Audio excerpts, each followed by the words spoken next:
Nemban. Lho, iki Bagong. Heeh, arep ngopo? Lho. Ora basa karo aku. Ora basa iki mung kari kelakuanmu.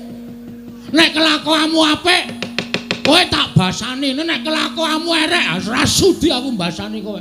Arep kowe wujude brahmana kaya ngono, kethumu putih, serbanmu putih, ning mek kanggo ngobak-obak kan katentremaning jagat.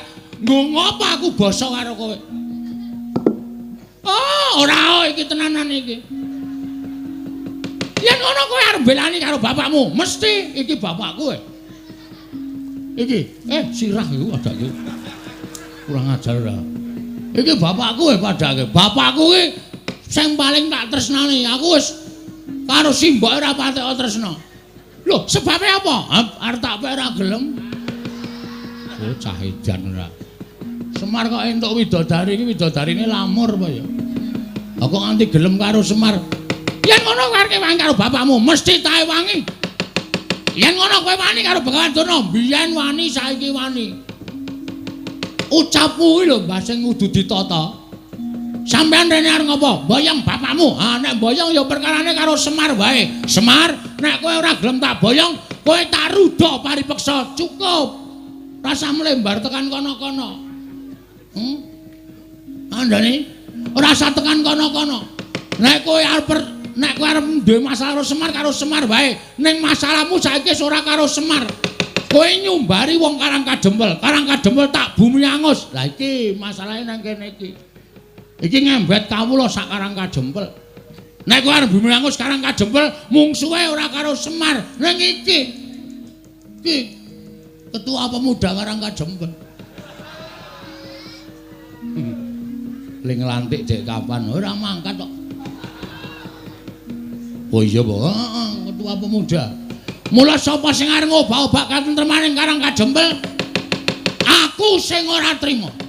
Nek kowe arep meksa karo Semar, Semar dipeksa, monggo. Nek kowe muni tak bumi angus Karang Kadempel, aku sing ora trima. Lho, nek ngono kowe wani karo Begawan sing tak wedeni awakmu. Oh, kancak bleguduk suwalu kembal Semarante, hawala. Derajate Durna kok diwanani karo Bagong. Ngendi papane wong neter katidayan? Gong, hati-hati lho, Gong. Dipikir sik engko nek dadi geger sapa sing arep ngewangi karo kowe. Kowe ngapa cerewet, Truk? Iku wis arep dadi kok mendadak kowe nyelo-nyelo. Meneng ta iki wis dadi iki kok bar iki terus rampung terus limbukan, ndak kesuwen. Ngendi papane wong Bantayuda? Ha iki. Blabar waja kentheng kawan. Ayo dijajal. Durna apa Bagong sing tekaning pati? Ah, metu njaba. Kene marganing patimu. Piye? Metu njaba kene marganing patimu. Ayo arep ngopo ayo. Oh tak totok sirahmu ora. Ah metu njaba jelas mati. Nek metu jero kuwi jelas urip. Rumangsane ora. Wong kok kata-katane ora iso digagas lho. Lho nek ngono kowe wani karo Begawan Durna, wani metu njaba ayo kowe karo aku. Apa sapa sing tekan wae? Ha, metu njaba lan tuntuti Begawan Durna.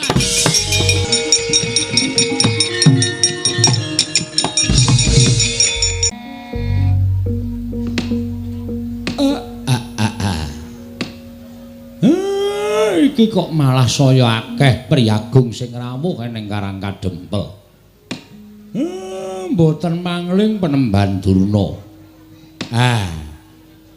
Sami wilujeng Penemban. Kandak blegujuk suaru gembel Semarante, hawela. Oh iya Semar. Slamet tekaku ora nemulang swiji apa Semar? Kula ngaturaken sembah pangabekti kula kunjuk Penemban. Oh tak tampa kowe ngaturke sembah karo Begawan Durna ora liwat pangestuning Begawan Durna tampanana ya Semar. Kula pundi nggo jimat pariping dayanana ing kasantosan. Bapa Penemban kula ngaturaken sembah pangabekti kula kunjuk Bapa Penemban. Lho, menika anak Prabu Darma Kusuma. Inggih Bapa Penemban. Kok malah lenggah wonten ing Karang Kadempel, Nger? Sampun sawetawis anggen kula sowan wonten ing Karang Kadempel tuwi dhateng Kyai Semar Badranaya. Oh, syukur. Tegesipun para Pandhawa menika mboten nyupekaken dhateng lelabatanipun Semar Badranaya.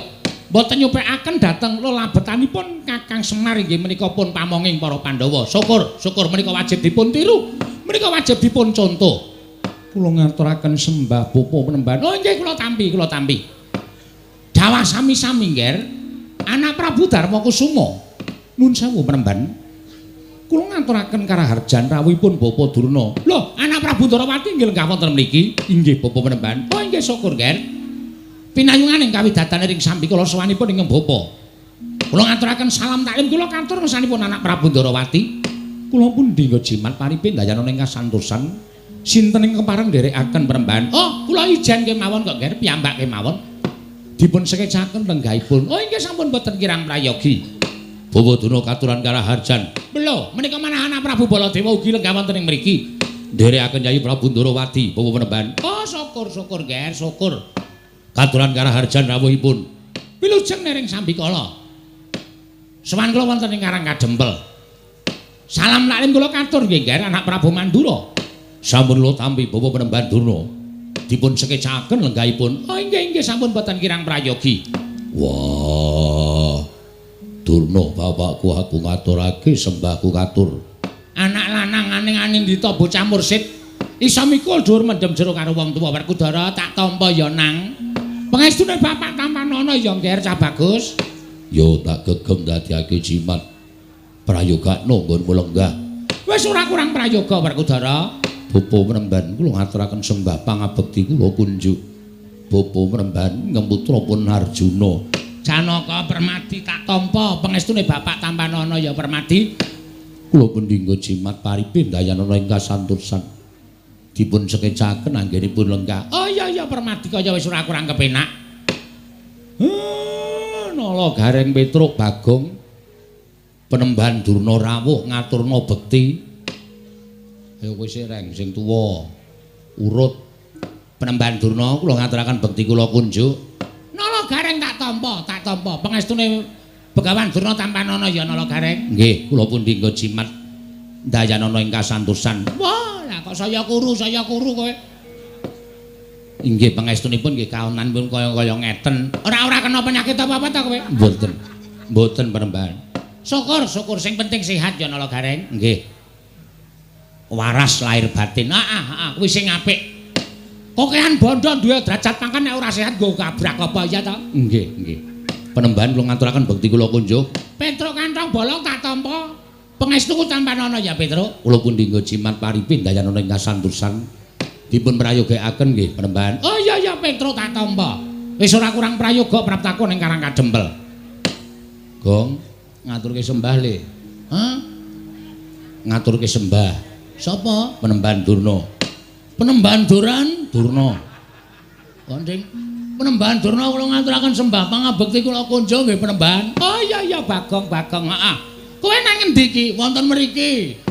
Mboten patosa ketingal. Oh iya ora apa-apa sembah kowe ngabekti karo Begawan Durna wis nyenengake ati. Tak tampa ngaturake sembah. Pangestuku tampanana ya Bagong. Nggih. Kula pun dinggo jimat paripin dayanana ing kasantosan. Mbah Putri mboten nderek. Ora ning omah wae. Wah, mbok kapan-kapan iku srimbit. Begawan Durna kali Mbah Putri. Nek kira-kira isin ya nganggo andong. Mbok sik apik gong nek omong ki ora. Nglarani ati senengane. Lha niku nek mboten gojek karo sampeyan niku rasane cemplang e. Oh iya tak tampa.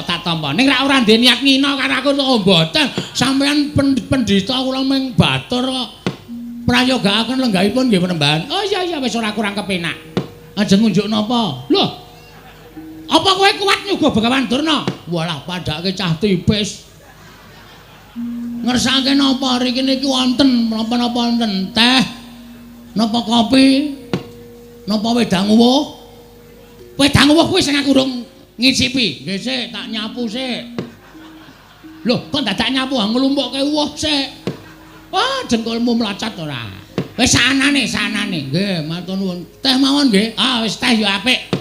7.000. Wah, didol ro Bagong. Nek kopi 8.000 sendok anu gulane 2 sendok e. Ha iya kok didol. Wis ora ngombe wis, rasa ngombe wis. Ngelak-ngelakan ya ben. Oh, nggih pun nek mboten ngunjuk. Penemban. Rawuh enten Karang Kadempel. Wonten wigatos menapa kula ngabdipun Semar Cemadong dawuh. Ah iki ngene ya Semar. Prantaku nang Karang Kadempel kuwi sejatine siji. Kowe ngerti ya yen to dina samengko iki negara Ngastina kawulane padha nungsang puyang numbuk bentus padha ngudel bingung disababake wis ana sesasi iki negara Ngastina kuwi ketaman Welaing Jawata, ketaman Pegebluk. Monggo akeh sangganing para kawula ingkang esuk lara sore tekaning pati, sore lara esuk ketiwasan. Nalika semono aku manekung marang kersaning Gusti mergo aku tinangisan dening anak Prabu Duryudana supaya iso gawe padang kana negara Ngastina. Tumuli aku manjing ana ing sanggar pasemeden suci, aku ngenengake cipta. Ora gantaran wektu ana dewa ingkang paling sasmita karo Begawan Durna. Negara Ngastina bisa waluya nirmala temajati jadi temah mulya. Yen to ora ketang mung telung kedheping paningal, kudu ditunggoni dening Semar Badranaya. Ah, mula praptaku ning Karang Kadempel iki Semar, minangka pengawaking Nalendra Ngastina, minangka utusane Nalendra Ngastina, aku iki pengen mboyong karo kowe. Tulungana wong Ngastina, ngelingana. Yen to wong Ngastina kuwi najan sing lenggahi minangka dadi Nalendra negara Ngastina kuwi anak Prabu Duryudana, ning kowe kudu ngerti yen Ngastina kuwi rak darbeking para Pandhawa. Anak Prabu Duryudana kuwi ming dapur Ratu Wakil. Nggih. Ning nganti Ngastina kuwi iki mengko geger, Ngastina iki mengko rusak. Apa kowe ora melu ngrasake kelangan? Mula wektu dina iki, dina samengko aku diutus dening anak Prabu Duryudana supaya mboyong marang kowe lan wanti-wanti welingi anak Prabu Duryudana, Bapak Durna, Kakang Semar supados saged boten saged rawuh wonten ing Karang Kadempel. Upamiya Kakang Semar menika nyuwun liru menapa kemawon kedah dipun cekapi lan saged dipun udaneni tegesipun dipun paringaken dening Semar Badranaya. Lah iki kalodhanganmu Semar, kalodhangan tumrap kowe, kowe saya sugih, kowe saya duwe derajat pangkat, kowe saya kedunungan bondo donya. Liripun kok ngoten pangandika sampeyan. Lho, mestine ngono. Nek kowe gelem tak boyong ning negara Ngastina, kowe butuh apa-apa mesti ana sing nyukupi anak Prabu Duryudana. Monggo tak sawang Semar. Kowe wiwit suwita marang para Pandhawa, wiwit kowe ngabdi marang para Pandhawa, tekan seprene iki kok omahmu blas ora ana undakane babar blas. Pendapamu ya wis ming kaya ngene iki, wondene bale wismamu ya wis ming kaya ngono kuwi. Tur kowe kuwi uripe ketok nggone katon sengsara banget. Mula dina iki ayo padha benake uripmu sarana kowe rawuh ning negara Ngastina, kowe dadi srana berating Sukerta sing tumanduk ning negara Ngastina, tur kowe uga bakal entuk brana picis derajat pangkat. Ngendikane anak Prabu Duryudana, Bapak Durna, Semar nyuwun pangkat napa badhe kula paringaken. Mula kowe men tekan negara Ngastina mengko ora mung dadi abdi, upama kowe kepengin dadi tumenggung, mesti bakal diwenehi pangkat. Lho apa ora glelek? Kowe sowane negara Ngastina, mengko dirasake sik 3 dina, 4 dina, 5 dina. Nek jenak, nek kepenak nggon urip ning negara Ngastina, ora usah wedi karo anak-anakku Pandhawa. Anak-anakku Pandhawa mesti padha manut karo Begawan Durna. Omahmu iki dimbrukke. Omahmu iki dimbrukke. Kaya ngene iki nek nang Ngastina wis ora kanggo tak kandhani. Kaya ngene iki nek Ngastina menggo kayu bakar. Nggih. Dimbrukke terus mengko kowe tak yasake omah ning negara Ngastina. Nek perlu sak anak-anakmu. Sak anak-anakmu tak yasake kabeh. Mengko digawe perumahan Panakawan. Sing pinggir dalan gedhe kuwi tak yasake omahmu, kowe njaluk tingkat pira bakal tak turuti. Mengko sing tengah tak gaweke omahe Gareng. Mengko sing nomor 3 tak gaweke omahe Petruk, ya apik-apik kabeh. Mengko sing kari dhewe tak yasake kandang kirik. Gong, arep diasake kandang kirik kowe. Asik lho. Kok malah asik to? Lah kowe ora ngerti apa? Selama iki aku kan turu ro kirik. Oh, malah seneng to. Heeh, wis ora apa-apa. Aku dadi wong dikorbanke iki ora masalah kok, Tru. Dadi anak Semar dadi kari dhewe ya ming rekoso. Saiki arep dadi perumahan ya ming diasake kandang kirik, ora masalah, ora masalah. Kowe matur karo aku, Semar. Gage, kowe njaluk apa? Njaluk brana picis pirang miliar, pirang triliun dibayar kenceng. Anak Prabu Duryudana kuwi ratu ingkang sugih dhewe. Seprapat jagat bandane ora bakal kelong nek ming bayar karo kowe. Apa kowe njaluk diyasake kereta kencana ingkang ditarik kuda cacahe 8. Mengko bakal diyasake. Wonten kowe gelem menyang negara Ngastina ora kitamu sedhela. Merga iki dadi kewajibaning Begawan Durna. Nggonku wis dipercaya dening anak Prabu Duryudana supaya mboyong marang kowe. Wektu dina iki kowe manuta. Ayo tak boyong ning negara Ngastina. Mengko yen ora betah, kowe bali ora apa-apa. Bali ora apa-apa. Sing wigati wis rawuh ning negara Ngastina. Ning dene kowe engko betah, ya mampano ning Ngastina sateruse ora apa-apa. Njaluk pangkat apa bakal dituruti, njaluk branda Prabaya Picis apa wae bakal dituruti. Wis, cukup semono wae sing dadi aturku marang kowe Semar. Kowe meneh ana wangsulan karo Begawan Durna. Saguh apa ora? Nek saguh, matur nuwun. Dene ora, perkarane apa, dasarmu apa, aku tak ngerti. Nggih. Jane nek digagas kanthi gagasan lair napa sing mangendikake niku sapa sing ora kegut, sapa sing ora manut karo pangendika sampeyan. Ning nuwun sewu, nek cara batin kok geseh kalih angen-angen kula. Lho, geseh piye? Nuwun sewu Panembahan. Kabagyaning lahir batin menika mboten diukur saking kakeng Brana Picis lan dhuwuring derajat pangkat, apike bale wisma lan menterenging titian menika mboten. Ning tumrap Semar, kula wit riyin tekan sakniki niku mapan teng mriki niku ati kula wis seneng. Nadyan napa-napa sarwa kekurangan, ning batin kula wis ngrasake kabagyan ingkang cukup tumrap urip kula. Mula nek sampeyan ajeng mboyong karo Semar kok dadak mangiming-imingi Semar butuh derajat pangkat, Semar butuh duit, Semar butuh apa? Kula pun mboten kegut kalih derajat pangkat. Mula manggawe ukara liyane kuwi sampeyan supaya iso nglembuk atine Semar. Kula ampun mangwenehi duit, ampun mangwenehi derajat pangkat niku dudu gegayuhan kula. Gegayuhan kula niku kabagyaning lahir batin pun niku mawon. Arepa kula teng Ngastina kebegan Brana Picis, omah kula apik, titian kula apik, ning nek batin kula ora tentrem, cepak modare. Ning nadyan kula mapan teng Karang Kadempel, apa-apa sarwa kurang, paribasan mangan sedina ping 3 durung kantenan iso ajeg.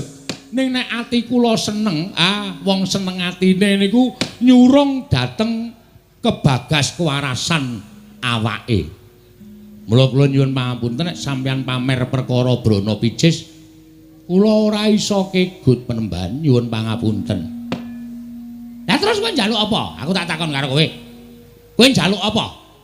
Nek kowe njaluk apa wae sakliyane derajat pangkat Brana Picis, matura. Mengko aku sing ngatur marang anak Prabu Duryudana supaya ngleksanane apa kang dadi panjalukmu ing mengkono kowe iso sowan ning negara Ngastina. Nek kula matur mboten gerah penggalih. Ora. Nek kula ngomong mboten sakit penggalihe, ora arep lara. Kula gelem sowan teng Karang Kadempel utawa teng negari Ngastina diboyong sinuwun Duryudana lumantar ndara Panembahan Durna saguh. Wong nyatane kula niku urip mboten bedak-bedake. Ngamarta ya Ngastina, Ngastina ya Ngamarta. Sapa sing butuh karo Semar, kula mesti nderek, kula mesti manut. Ning siji waton Ngastina niku resik, Ngastina niku lemah sing becik, papan sing suci. Tegesipun nek Ngastina mriku tesih kathah priyantun-priyantun sing watake angkara budine candala. Nuwun sewu, kula wedi nek kelepetan tumindak sing elek. Kula semelang nek sifat kula dadi sifat angkara budi candala. Mula kula gelem teka teng pundi papan niku nek pancen papane niku wis resik saka menungsa sing tumindake angkara. Kula tak sowan teng Ngastina ning wong-wong sing dadi tuk sumbering perkara niku mangsingkirke dhisik sengking negara Ngastina. Kula gelem sowan teng negara Ngastina Panembahan. Durna panalingan ala majaring ratri denenggak jangganira kapisanan.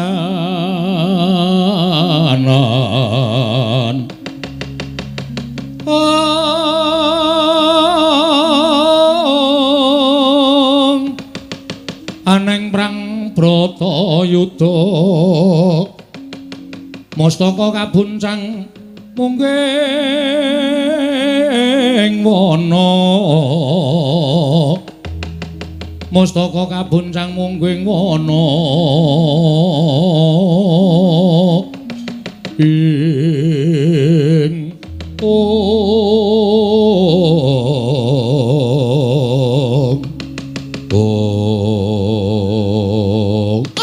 gondok blegudu suaru gembol semorante hawala. Ketoke omonganmu ki seklimah. Ketoke omonganmu ki mung sithik ning janjane nyocok ning ati Semar. Kowe ngandhake yen to kowe gelem sowan negara Ngastina yen to Ngastina kuwi kelangan wong-wong sing watak angkara budi candala. Ora sandadak nganggo tembung kaya ngono. Dumuken wae Begawan Durna lan kabeh Sentana Ngastina kuwi sing tok anggep wong watak angkara budi candala. Oh, Semar Badranaya. Apa rumasamu kowe iki derajate padha karo Begawan Durna? Kowe iki derajate men Batur Gedibal 17. Kowe iki mung wong kere, kowe iki mung wong elek, kowe iki mung Panakawan. Lah kok kowe drangap-drangap ucapmu? Wani ngucap sapenake dhewe. Yen ngono cetha banget, ketok banget nggonmu kepengin nyingkirke wong-wong Ngastina kaya ta Durna, Sengkuni lan sak piturute supaya lunga saka negara Ngastina. Yen Durna, Sengkuni lan kabeh Sentana Ngastina wis padha resik lunga saka negara Ngastina, kowe lagi gelem prapta nang negara Ngastina. Wah, lah kok kaya ngono kahananmu Semar. Yen pancen kaya mengono tegese kowe ngiyas karo Begawan Durna. Kowe ngilani karo Begawan Durna.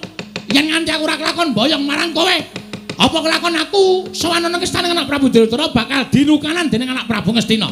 Semar, saiki kene ora sakekan gunung tanpa guna. Wase kowe gelem apa ora? Kula gelem ning syarate niku mau. Syarate niku wau nek sampeyan iso ngudaneni kula tak sowan teng negara Ngastina, mboten sah ngangge napa-napa. Ora usah dipethuk, ora usah didabyang, ora usah ditandu. Kula tak mlaku saking Karang Kadempel tekan negara Ngastina. Ning nggih niku wau. Ngastina kudu resik saka wong-wong sing angkara murka, wong-wong sing tumindake candala budine angkara. Niku mawon panjaluk kula. Oh, nek ngono cetha cekak gampange kowe ora gelem sowan negara Ngastina. Yen to Durna lan kabeh Sentana Ngastina isih mapan negara Ngastina. Manut sampeyan lingarani. Apa kelakon kowe tak ruda paribeksa? Penemban, sampeyan iku pendhita lho, aja sok ngruda paribeksa karo sak sesamane urip. Mengke ndak ora prayoga. Ora sandake ngono tanpa guna. Ora gelem sowan negara Ngastina. Ora mung kowe sing tak katutke dosane, ning Karang Kadempel tak bumi angus legane atiku.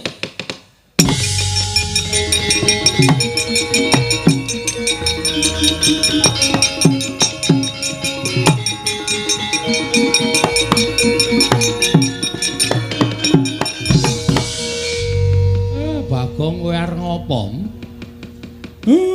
Saka mburi kok sandalmu tok uncalke. Terus kowe maju mengarep eneng apa? Aja gawe perkara. Arepa Begawan Durna nesu, wong nesu kuwi aja dimungsuhi nganggo kanepson. Akal kuwi aja dimungsuhi nganggo akal ning nggunakake akal. Nek kowe mengko wani karo Durna malah kriwikan dadi grojokan, geguyon dadi tangisan. Semeneng ra we? Aku ngene iki mbelani karo kowe, Mir. Kowe sadar ora Durna mau ngucap apa? Tak nengke wae nek mung perkara padu karo kowe ora masalah. Toh kuwi perkaramu karo perkarane Begawan Durna. Ning terakhir kata-katane Begawan Durna sing marahi aku ora kuat ngampet hardaning kanepson. Semar nek kowe ora gelem tekan negara Ngastina, Karang Kadempel tak bumi angus. Mar. Mbok Pak, ora sudi. Aku ki bapakmu, wis rembes sak karepmu, kowe ngayal kok kandhani kok. Kowe kudune manut nek kandhani anake kuwalik. Anak ki manute kandhani karo wong tuwa. Iki kudu diwalik, iki jaman milenial. Bang ora ngono karo wong tuwa kok sapenake dhewe. Ngono? Nek muni wis ngembet Karang Kadempel iki masalahe ora masalahmu tok. Ning iki masalahe Karang Kadempel, Pak. Dheweke ngrasani arep bumi angus Karang Kadempel. Padha karo dheweke arep mentala mateni kawula sak Karang Kadempel. Pendhita kaya ngene kudune disingkirke. Apa? Kowe iki domonge kok aku ki arep ngandani karo kowe. Ora usah sok ngandani, kowe iki mung SD aku insinyur kok. Nyepelekke ora sakaremu. Nek ana apa-apa tanggungan dhewe, tak tanggung dhewe, ora usah dadak kowe melu-melu iki perkaraku. Nemban. Lho, iki Bagong. Arep ngopo? Lho, ora basa karo aku. Ora basa iki mung kari kelakuanmu. Nek kelakuanmu apik, Kowe tak basani nek kelakuanmu erek ora sudi aku mbasani kowe. Arep kowe wujude brahmana kaya ngono, ketemu putih, serbanmu putih ning mek kanggo ngobak-obak kan katentremaning jagat. Nggo ngopo aku basa karo kowe? Oh, ora iki tenanan iki. Yen ngono kowe arep belani karo bapakmu, mesti iki bapakku kowe. Iki, sirah iku padake. Kurang ajar ora. Iki bapakku kowe padake. Bapakku kuwi sing paling tak tresnani. Aku wis karo simbok ora patek tresna. Lho, sebabe apa? Arep tak ora gelem. Oh, cah edan ora. Semar kok entuk widodari iki widodarine lamur apa ya? Aku nganti gelem karo Semar. Yen ngono kowe wani karo bapakmu mesti tae wangi. Yen ngono kowe wani karo Begawan Durna, biyen wani saiki wani. Ucapmu kuwi lho Mbah sing kudu ditata.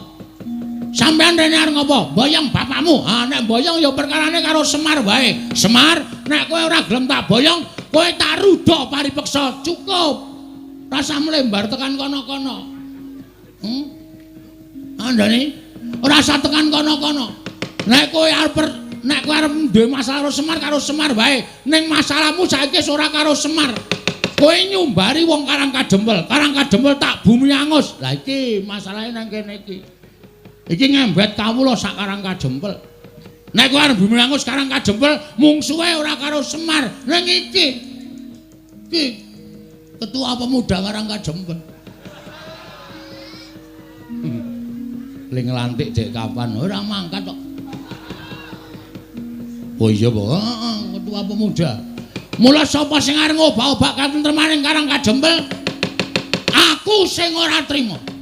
Nek kowe arep meksa karo Semar, Semar dipeksa, monggo. Nek kowe muni tak bumi angus Karang Kadempel, aku sing ora trima. Lho, nek ngono kowe wani karo Begawan sing tak wedeni awakmu.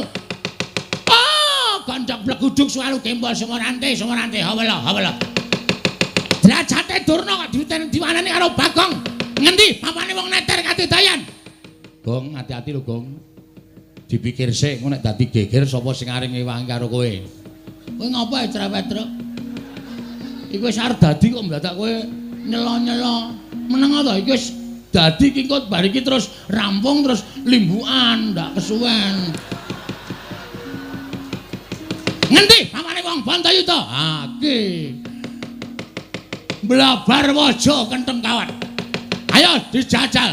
Durna apa Bagong sing tekaning pati? Ah, metu njaba. Kene marganing patimu. Piye? Metu njaba kene marganing patimu. Ayo arep ngopo ayo. Oh tak totok sirahmu ora. Ah metu njaba jelas mati. Nek metu jero kuwi jelas urip.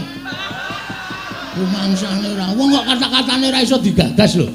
Lho nek ngono kowe wani karo Begawan Durna, wani metu njaba ayo kowe karo aku. Apa sapa sing tekan wani? Ha, metu njaba lan tuntuti Begawan Durna.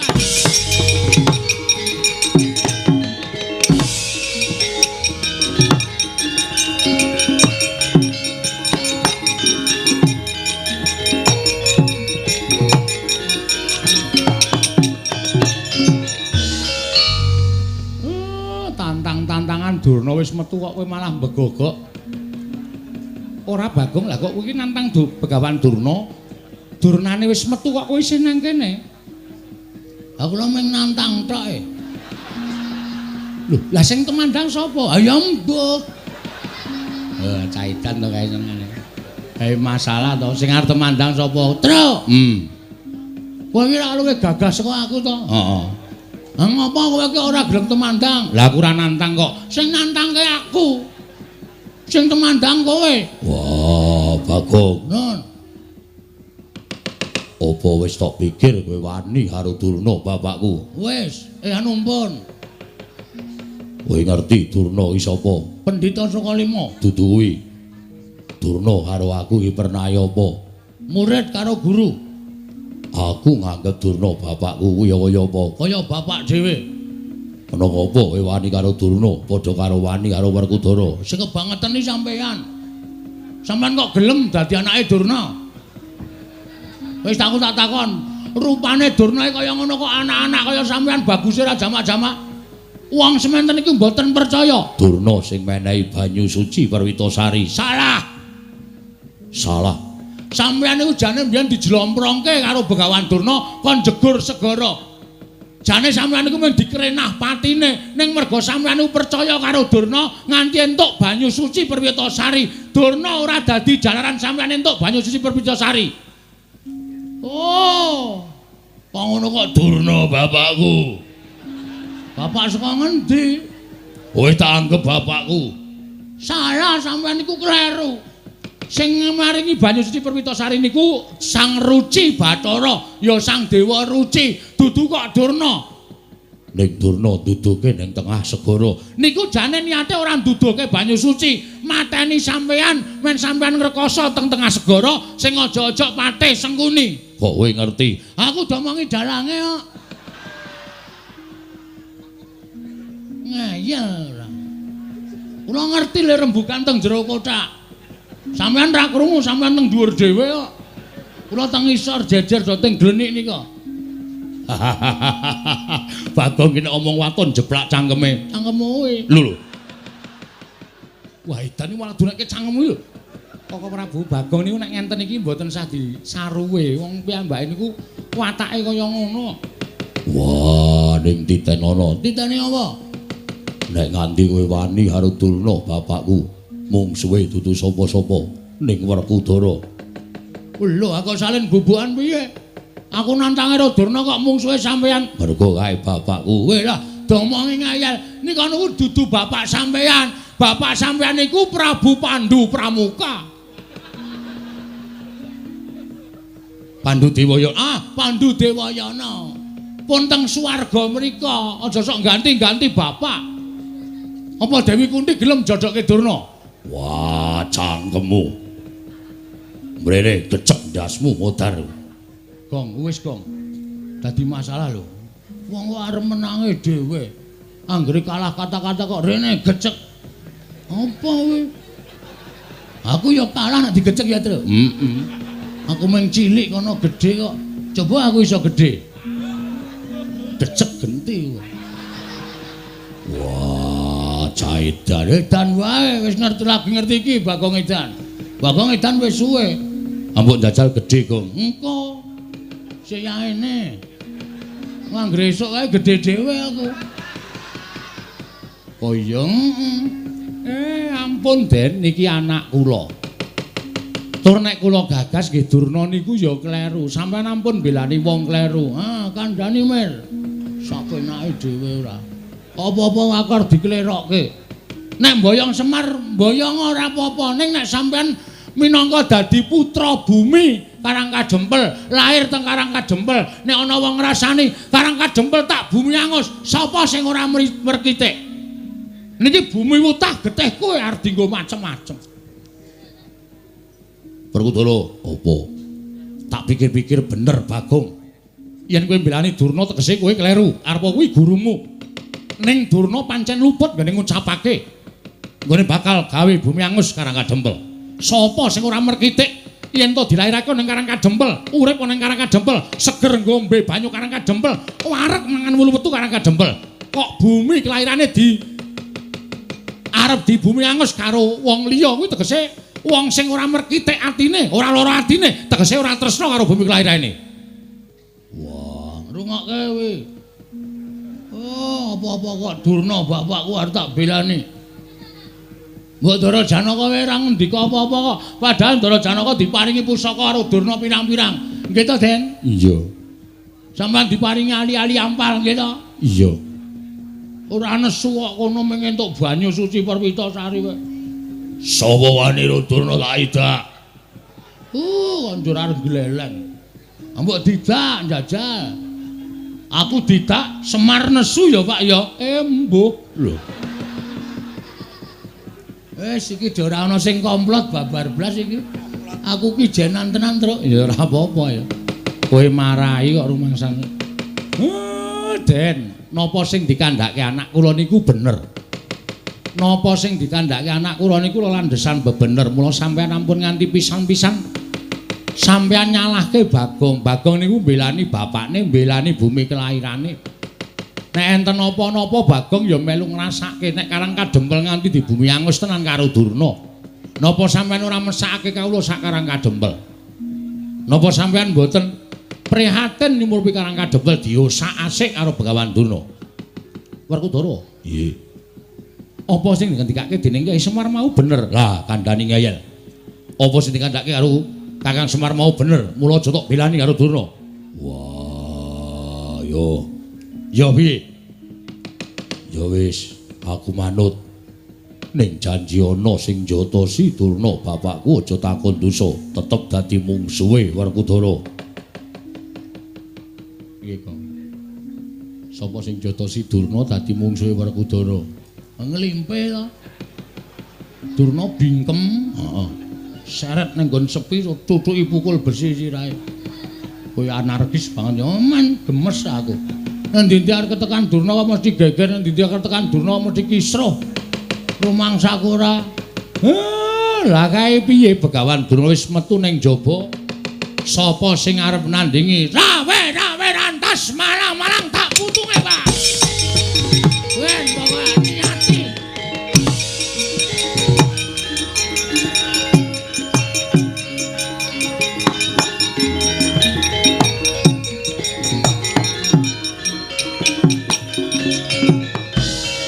Pancen cah katok tenan.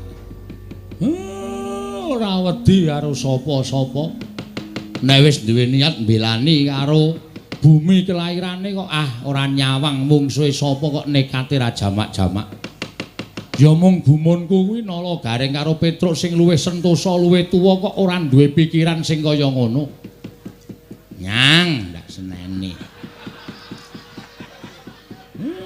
Petruk ki sing gedhe dhuwur ya ora duwe pikiran mbelani Karang Kadempel. Itu Nun, aja njatosi Durna. nek ra lali. Wah, caitan ora. Werkudara ki kok padu kok musuh Panakawan demen kewirangan.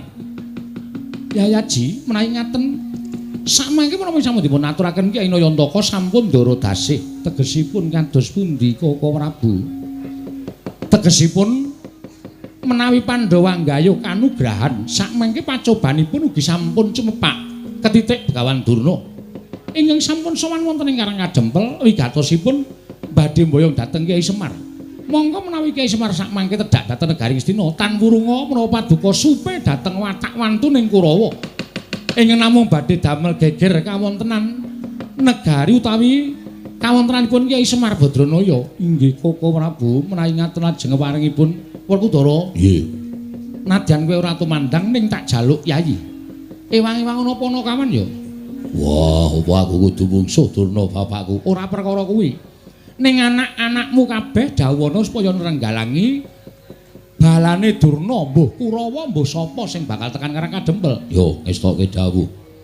Mangsa Barama, Aku mengkari manut karo Kresna kakangku. lah rak ngono malah kepenak lho. Wis kowe rasa tumandang, kowe lenggah, wis tuwa. Nyawang anak-anakmu sing padha ngrewangi marang Karang Kadempel. Yo, Baladewa aku mengkari manut. Sinuwun gandeng sakmangke menika sampun kula anggep cekap rembagan mangke saged dipun sambet malih. Kula tak rembagan catur netra Sinuwun Prabu Darmakusuma, sinuwun Kresna, sinuwun Baladewa, Ndara Werkudara, Ndara Janaka kula suwun ampun negake Karang Kadempel nggih, Pun.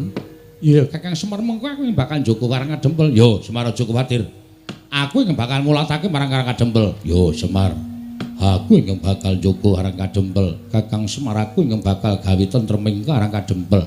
Gandeng sampun paripurna, prilanana kula tak mlebet wonten ing griya. Kawula sak padukuhan badhe kula bibaraken sakmangke menawi rubeda ing tumanduk wonten Karang Kadempel menika sampun sirna. Tumunten badhe kula wiwiti ambangun Karang Kadempel minggahipun negari Ngamarta. Kakang Semar Badranaya mangsa borong. Kaya wis purna gati ning Mananggilan. Pilar Semar Badranaya arsa tedhak manjing telenging bali wisma. Katingal saking Mandrawa candraning Kyai Semar kaya gumebyar busananing nata ing Amarta Prabu Darmakusuma.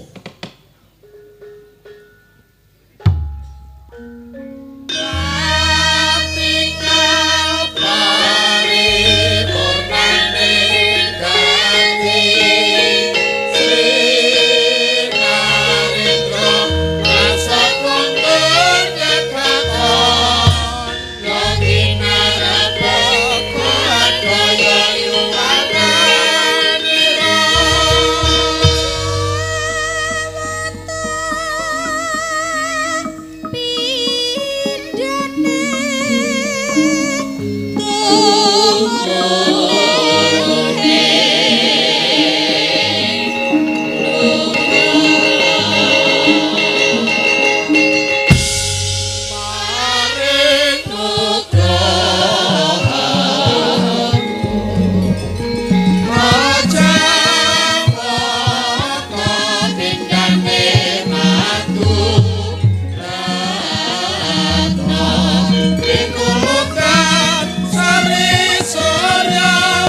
Sang Rakyana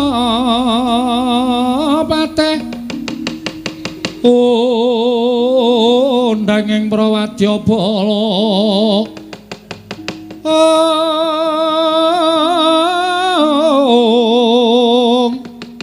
Pok sur tambur myang suling pepandhen dalutak miwa bandera kandha mawarna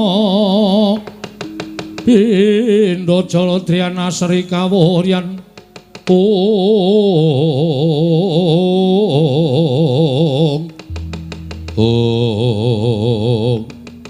Koko Prabu ingkang putra ngrayipun Setyaki kula Cemadung dawuh Koko Prabu ingkang putra pun Gatotkaca Cemadung dawuh Wanadyan putra pun Antarja Cemadung dawuh Pakde ana dawuh apa Bapak eneng dawuh apa kok ngawe sangganing para putra-putra kabeh. Setyaki wonten timbalan ing dawuh. Gatotkaca wonten timbalan, Antarja wonten timbalan ing dawuh. Antasena piye Pakde? Wektu dina iki pancen aku kawan bapakmu ngumpulake sangganing para putra sebab ngerti dhewe yen to para Pandhawa sawetara wektu mapan ana ing Karang Kadempel. Wigatine nedya mbangun Negara Ngamarta ya Karang Kadempel. Durung nganti kelakon nggone miwiti ambangun babak anglayoni jujul anusuli. Wonten pitados menapa Kanjeng Koko Prabu? Setyaki wonten timbalan. Rawuhing Begawan Durna ingkang bakal mboyong Semar Badranaya. Pokoke ora tak jlentrehke ingkang kanthi cetha. Wase pendak-pendak Kurawa ingkang dipandhigani dening Begawan Durna apa dening Pati Sengkuni. Yen to tekan ngendi papan mesti bakal gawe geger, mesti bakal gawe kisruh. Mriki. Mula dina iki mau Begawan Durna padu karo Bagong. Monggo tak wis padake Bagong wis melayu rikat bakal methukke prajurit sing digawa dening Begawan Durna. Kowe ngerti Bagong kuwi dadi pamomonging para Pandhawa. Setyaki sithik akeh wis tau tate nampa pangudange Bagong, Gatotkaca semono uga tau dimong karo Bagong. Antarja tau dimong karo Bagong, Antasena ya tau dimong karo Bagong. Kabecianing Punakawan iki mau nek ora tok males sarta kowe ora iso dadi pengayoming Bagong. Ora ana gunane nggonmu duwe batur Bagong lan Punakawan liyane. Lajeng parempat kok Kanjeng Koko Prabu kados pundi? Durna laku jantraning Bagong yen ana apa-apa tandang ana yen pancen Begawan Durna gawa wadyabala. Mbok singkire saka Karang Kadempel aja gawe geger Karang Kadempel. Mriki ngestaken dawuh. Lajeng pangkatipun ingkang rayipun Setyaki bencang menapa mriki wa pangkatipun ingkang putra Pringgondani bencang menapa pangkatipun ingkang putra Jangkar Bumi bencang menapa ora ketang sambung ngobor cara lintang mangkat dina iki mriki ngestaken dawuh aku mangkat dina iki ya Pakde ya Antasena sing ati-ati aja kaya bocah cilik.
Rena panalingan remajaring ratri pinenggak jangganira kapisanan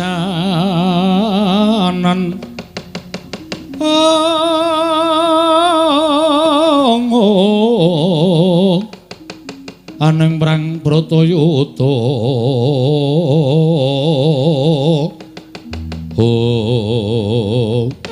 Gandhok blekuduk sualu gimbal semorante hawala syukur ger syukur anakku murid anakku siswa nalindring pageralun Prabu Jayeng Sekti niki kula penemban wonten menapa dene paduka ngawi dhateng putra pun Jayeng Sekti ngene ya kowe tak kandhani kowe ngerti dhewe to Bapak gurumu aku diutus dening anak Prabu Duryudana supaya mboyong marang Semar Badranaya monggo yen aku nganti nggawa para Sata Kurawa tan wurunga bakal gawe gegereng para kawula mula aku tumuli nggawa kawan kowe siswaku nalindring pageralun supaya kinarya jejaka yen ana bobol boroting lelakon ana ingkang maraja saka sela-selaning garu lajeng parengipun nggonku mboyong nglawan Semar Badranaya iki mau gagar wigar tenantuk karya sebabipun menapa penemban anake Semar sing jeneng Bagong kae pancen wong dugal kewarisan pancen wong sak kepenake dhewe wani nantang karo Begawan Durna wani ngelok-elokke ala karo Begawan Durna nganti kewetu sumbarku marang Bagong yen pancen Bagong iso ngalahke marang Begawan Durna aku mundur sawadya balaku ning yen Bagong kalah karo Begawan Durna aku mboyong Semar Badranaya wah kemewat ingkang nami Bagong menika piyantunipun kados menapa urung tau ngerti nek kowe ngerti mesti ora bakal kowe ngira yen to Bagong wani karo Begawan Durna pewujudanipun kados menapa wis ora usah dadak tok gagas wujudane ora kaya menungsa lumrah nanging pancen winong wong dening dewane mula Jayeng Sekti wonten timbalan wadya balamu ketapke para paduka ora usah dadak gagas perkara sing werna-werna wong Karang Kadempel sapa sing ngepalangi nggonku bakal mboyong marang Semar sirnakno yen perlu Karang Kadempel di bumi angus mekaten penemban menawi kula mekaten kula nyuwun pangestu ngendikane menapa ing dados dawuhipun Bapak Durna yen kowe iso gawe srana Semar boyong marang negara Ngastina njaluk ngelmu apa kowe tak paringi Jayeng Sekti njaluk ngelmu apa kowe tak paringi ora usah dadak kowe kuwatir mesti biuk petutuk kabeh tak sokke marang kowe matur sembah nuwun tanpa pepindhan menawi mekaten kelirana dinten sak mangke kula benajeng kalian tiang-tiang Karang Kadempel ning sing ati-ati merga iki mau wong-wong Amarta wis mapan ning Karang Kadempel klebu Nata Ndarawati lan Nata Ngamarta uga wis mapan ning Karang Kadempel mula sing prayitna ngati-ati aja gegabah karo wong Karang Kadempel janji kalah aja takon dosa aku ra sudi nampa murid karo kowe nyuwun pangestu sing ati-ati aja kaya bocah cilik Jayeng Sekti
Wawa keparanggul mungguh ngayuda bawatnya bentar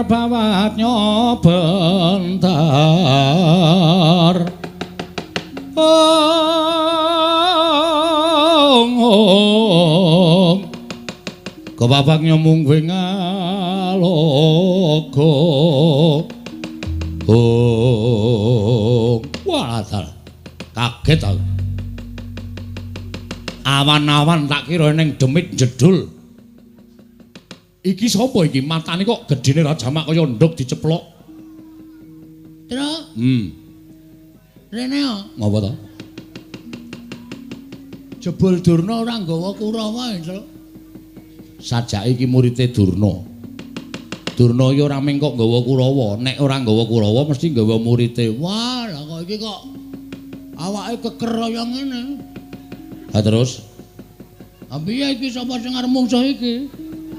Lah kowe maju nomor 1 iki ngopo? Tak kira Kurawa. Kurawa wae ana sing tak incim. Sapa? Citraksi.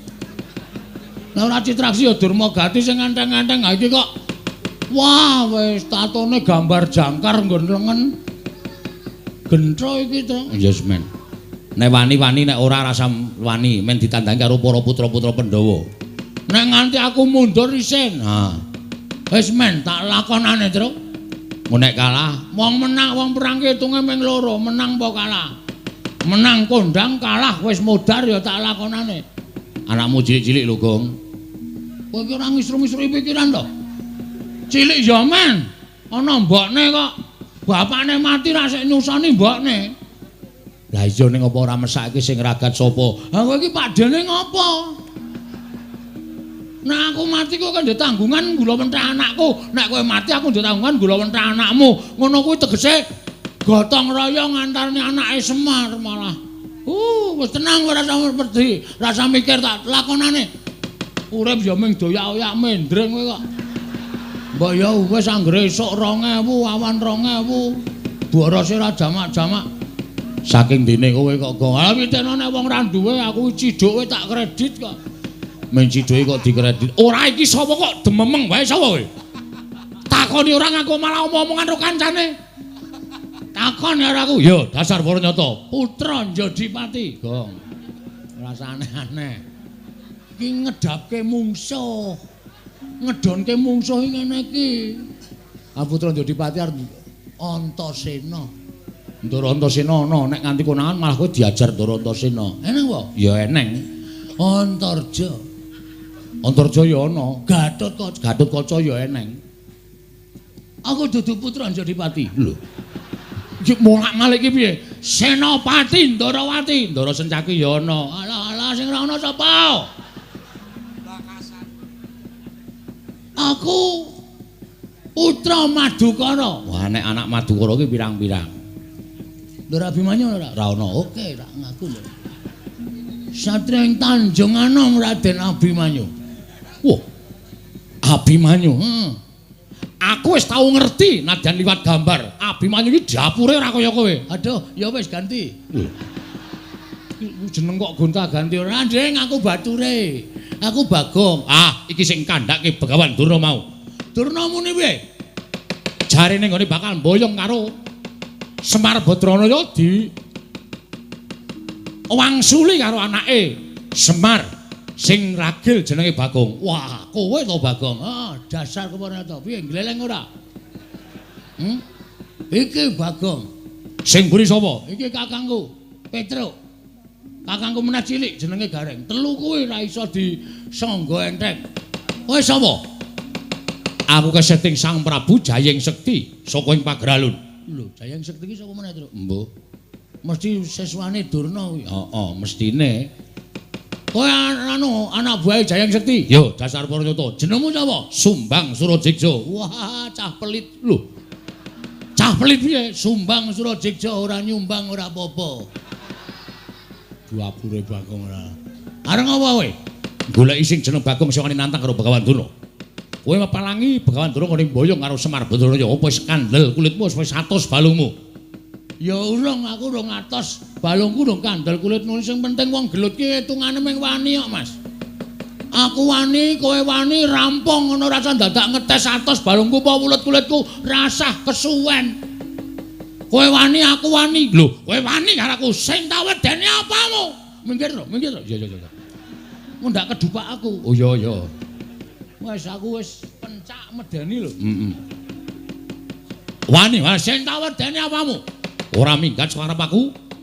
Kramasi epek-epek. Sik, aku esuk mau wis kramas. Lho, tegese kramasi epek-epek iki? Tak kramasi sirahmu, tak nggo gateng sirahmu. Weh lah penyakit ke Sumbang Surajiksa.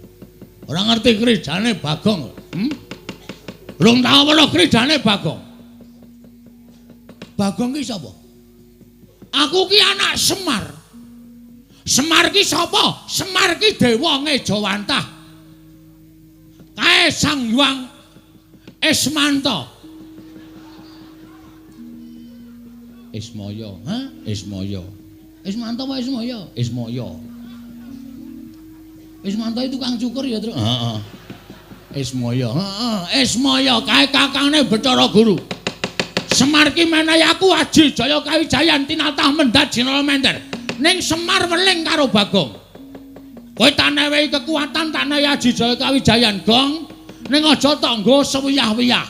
Nggonen nek dalam waktu kamu memang apa kowe berhak menggunakan utawa kepepet. Ha iki masalahe bengi iki aku wis kepepet. Lho, sum sapa? Jenengmu sapa? Sumbang Surajiksa. Kon ngundang sapa nek ora sum? Ya wis sakaremu. Aku kepepet. Kowe nantang karo Bagong sawangan iki epek-epekku iki. Lho, epek-epekmu ngopo? Iki nek nganti engko malih abang, tak tebake diadamu ora jemblong tekan geger, aja diundang Bagong. Aku ra wedi. Aduh. Cilaka iki. Ngapusi ora sukses iki. Apa anggapmu aku wedi karo tanganmu? Aku ora wedi. Ayo cobanen. Matno Sastra Jenderal Tanijaya kaya ora bakal tak tinggal loncat. Maju sejang ae. Untamke nyawamu marang kayanganing Bathara Yama tiba-tiba.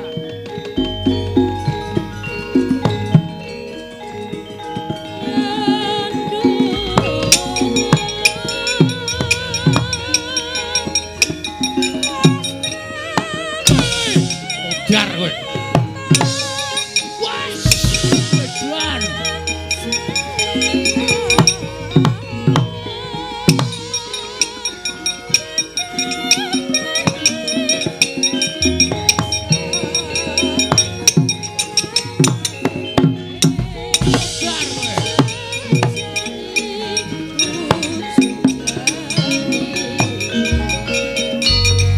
Wis gong. Aja dipisah.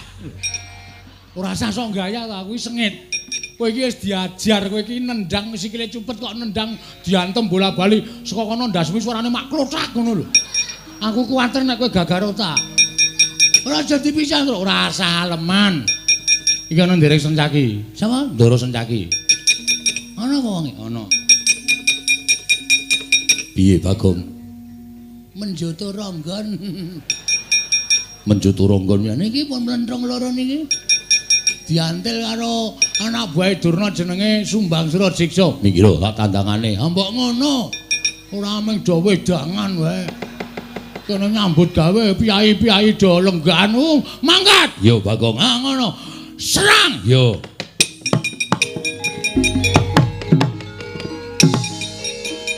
Yo.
Sopo irung kaya sosis Petruk kantong bolong anake Semar. Wah, ayo bapakmu boyong nang Ngastina ora bakal tak menehake. Ah, jeblok ciacamu kowe. Iya. Wah, mati kowe. Oh, iya.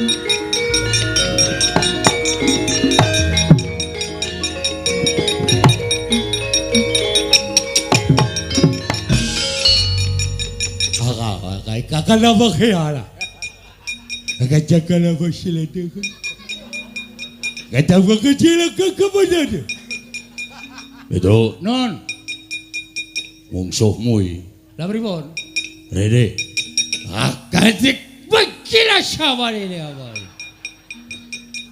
mumet Iya lah Kata apa sila tu Saya bakit lah sama dia. Kang, goleki kakangmu lho. Masa kakangku kan kowe? Ora iya anake Semar buangan biyen. Rene lho. Agak bagene. Agak kaya Pak. Ajar. Wah, radong. Agak dah.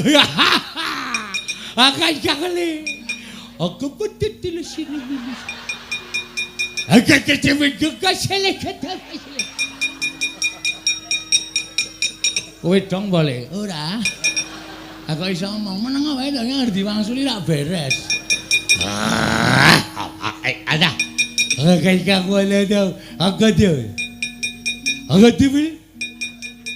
Piye tra iki salusine piye iki? Langsung dipateni apa? Aja. Kowe iso nggo dolanan asik ya. Pateni kok dhewe ra duwe dolanan. Piye karepmu? Apa kaya kate? Maksude akawe iki. Iso nulis ora? Nulis. Akate. Oh, akate iki iso, Gong. Akate iki iso, akate iki iso. Iso nulis ora? Akate. Ah, iso ta. Iso kuwi artine iso. Akate. Ah. Tuh, nulis karepmu piye? Akate.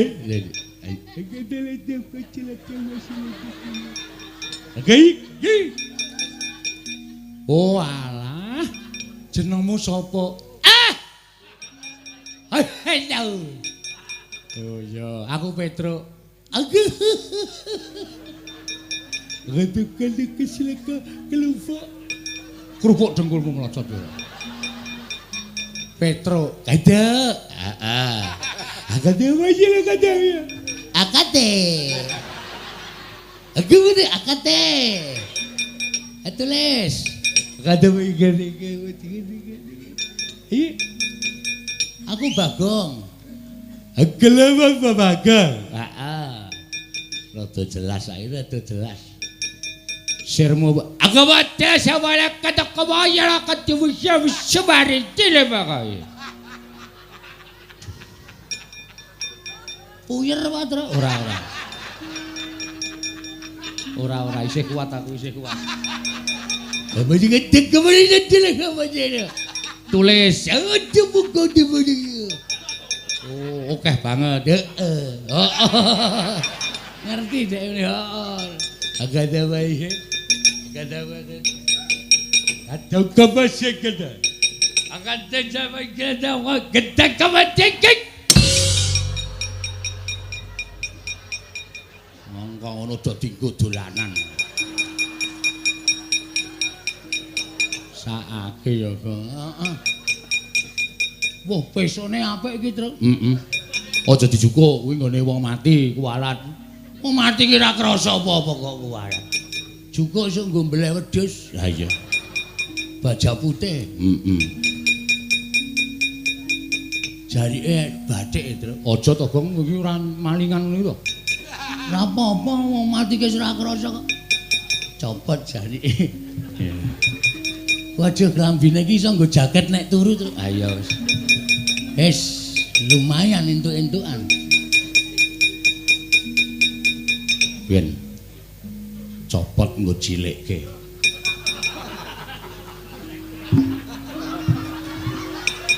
Lumayan mereke GT Men. Ayo.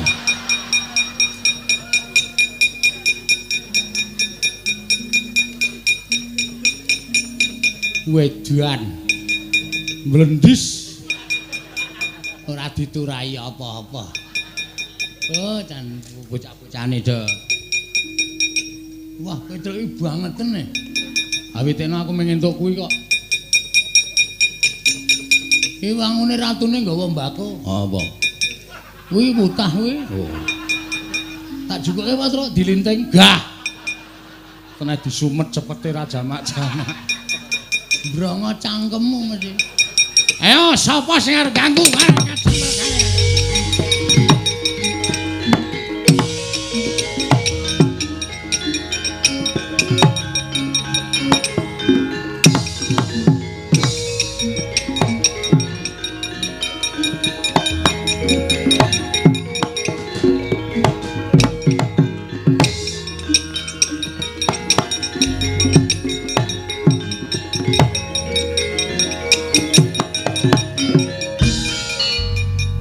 Pejah lho, Mbah.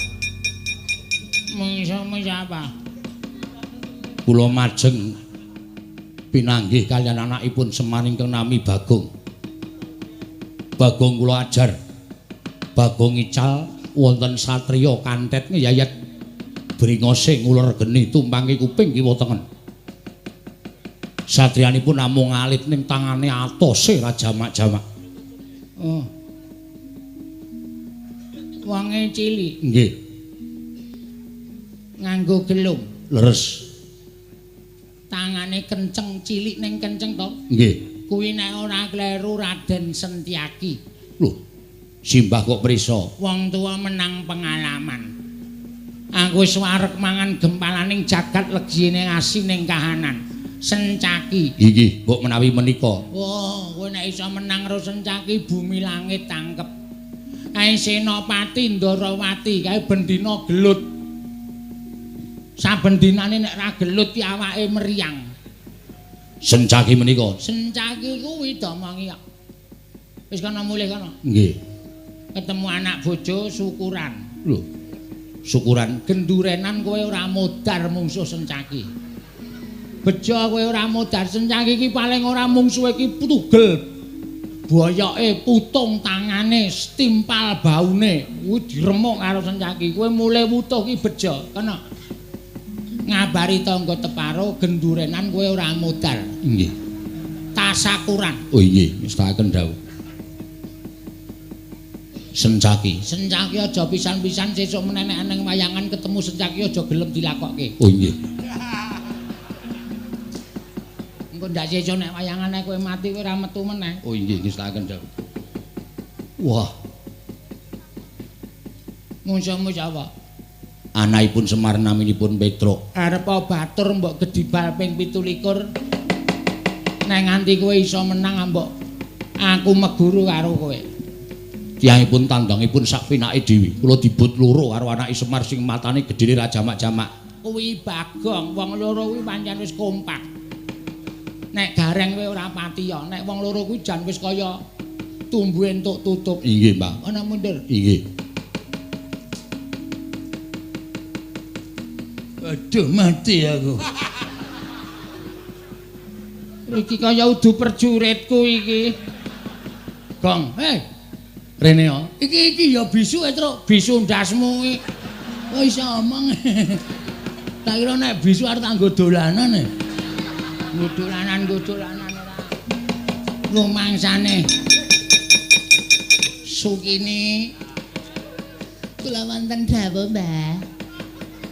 Kowe arep ora penganu jiwamu wedok ning kowe ya duwe jiwa lanang. Injih. Jane kowe iki ra ana gapite ning merga disuwuni kon metu karo Pak Bupati. Nganti tak gawa mrene. Injih, Mbah. Mungsu wong Karang Kadempel wani apa ora? Nadyan kula menika sok lanang, sok wedok manut kebutuhan, Mbah. Nek kon mungsu wong-wong Karang Kadempel ngibarate timun mungsu duren. Lho. Timune kula. Durene wong-wong Karang Kadempel menang kono mbangane kowe. Nggih gantos. Timun mungsu krating deng. Kowe tak antem jasmu anggere macem-macem kuwi. Maksude piye? Nggih ngoten niku pokoke sampean semingkir. Sama semingkir wong Karang Kadempel mungsu kuwa. Aku jane gumul lho iki wong brengosen kok bengesan barang ki ngopo. Make up, Mbah. Ampun benges, make up wong tuwa desa. Benges kok disebut. Wis maju kono. Iso nyirnake wong-wong Karang Kadempel bumi langit. Tangkep kowe dadi mustikaning satriya. Ama Suramrata Jaya Marata imbang yen padha-padha. Mungsu Sukini bintang panas. Era 89. Sapa sing ora tepung karo aku tahu bintangi film Gairah di Semak-semak. Ora mati dening aku derajat apa kowe?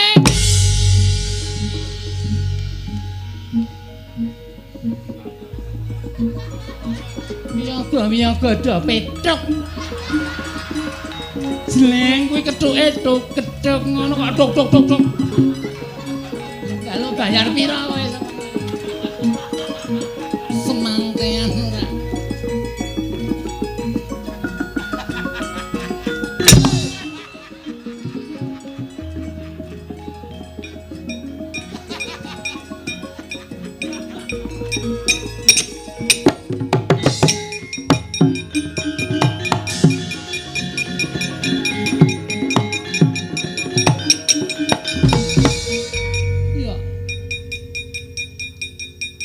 Sopo iki? Takon karo aku, Mas. Iya. Aku Sukini. Sopo? Sukini undang-undangane Melda. Melda sopo? Sukini ya ampun Mas iki cilik ning ganteng banget ya Mas. Apa jenengmu, Mas? Aku Setyaki. Sektiampo aki cilik. Ya ampun cilik ning ampuh. Iya. Ora kuat aku mbangane gedene ngempuk. Iya. Lu wong cilik ning ampuh. Iya, dasar Purayada kowe sapa? Sukini. Kinisu. Arep ngopo mrene? Gelut. Ama Suramrata Jaya Marata imbang yen padha-padha. Ayo Mas, gelut. Tiban tangan pecah siramu. Ketiban alatku musik mati jeneng aku. Alat musik endi? Iki lho Mas. Wiki ambiar. Gilane. Ya ampun, Mas Setyaki mbok yo didadekke sik regane. Ya ampun. Melayu ya ampun. Gilane. Nggih, wonten dawuh, mundur nggih. Sampeyan kewirangan. Mungsuhe ora kaya sakbaene. Kula ingkang badhe nugel janggane pun boten saged kula elikke, kula semanggaken.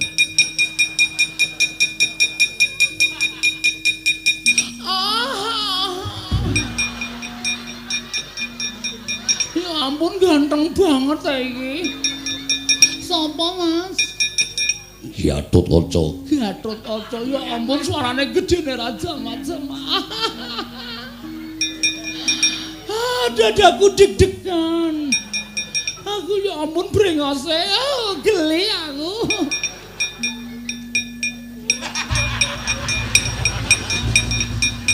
Raden. Raden, jangan gitu dong. Padahal aku wis nafsu banget loh Raden. Raden, ya ampun malah lunga.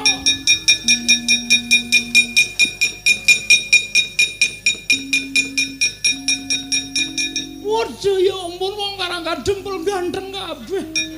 Ya ampun sapa Mas? Antarja. Antarja. Antarja ya ampun kaya antar pit antar. Ih. Ya ampun ilang Angslep ning bumi ya ampun maslep ngono kuwi merinding aku. Aku biasanya ya dislep ngono. Ya ampun hilang.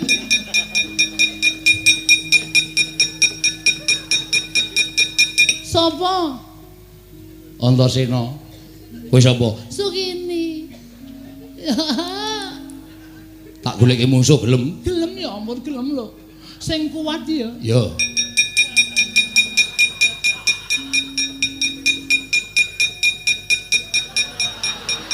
Pak Awa.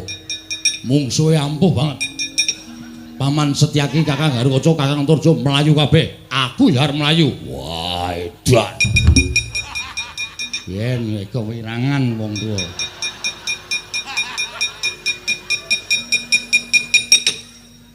Kadal, kadal. Kaget aku. Ya ampun deg-deg blas. Ya ampun. Ih. Gede banget ya. Aku pasti terpuaskan. Sapa Mas? Sapa? Iki sapa omong kok mencap-mencep. Wow, Antasena asu.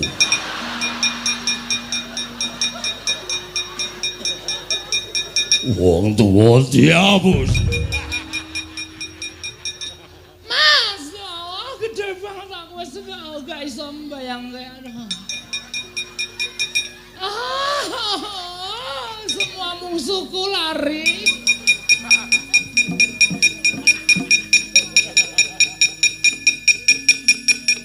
Piye, Pak?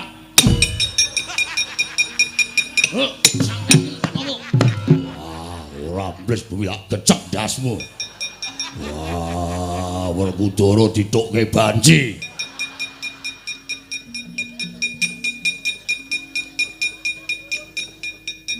Cuk, Bayar durung kowe. Bayar cengelmu. lho wangi rene. Piye yo? Tono wae yo, ngomong ngreget-ngregeti ora. Aku kanthi kaya ngono kae tak pethone. Aku wae. Ha iya. Aku arep methoke kok kowe muni aku wae iki mesti punya maksud kowe. Mana? Mbane ra entuk sasaran terus. Nekat tenan. Aja lu Gong ora ngelek-elek iki ora. Ih.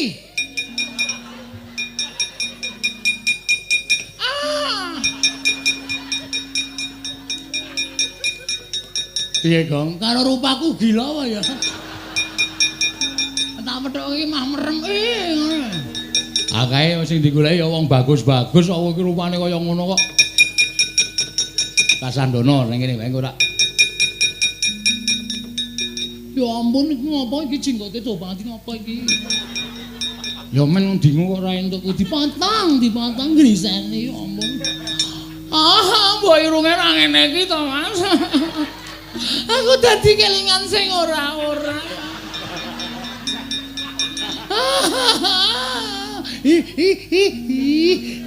Gemes aku.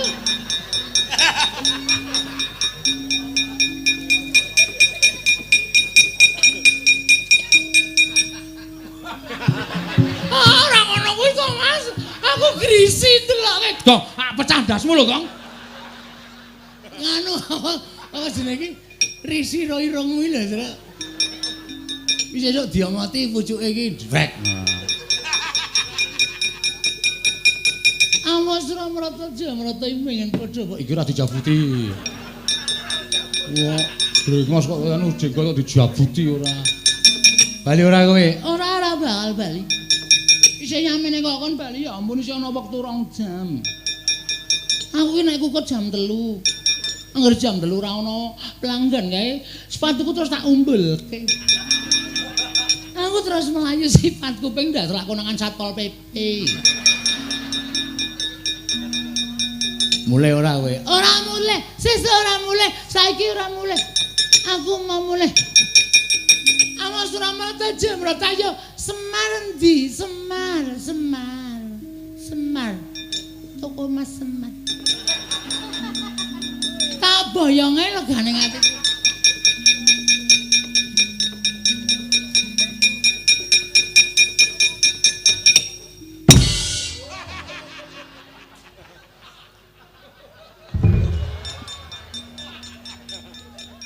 Ya ampun iki mati barang isin jengat ae rene.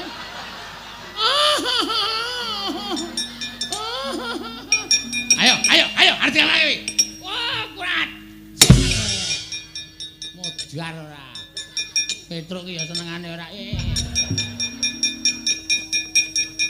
Gareng iki mripate ora makcleng ning ndas ora.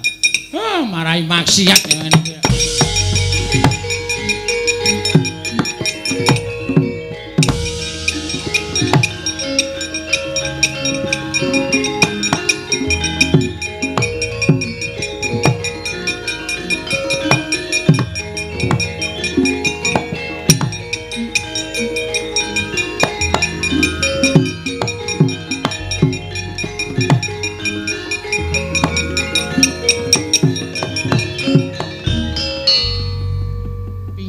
Sukine. Mbah. Kok sajake kagel. Mbah. Ala saturan. Alah to kowe kalah. Ora tau lho, Mbah. Nyangane iki kula niku ora tau, Mbah. Sia-sia uripku, Mbah.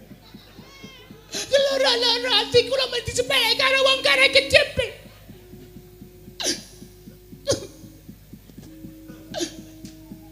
Kana adus kana. Nek muring-muring terus apa-apa dipecahi, apa-apa dipecahi. Ndak malah ngententeke apa-apa. Sinuwun kados pundi kawontenan menika sinuwun kula semanggaken.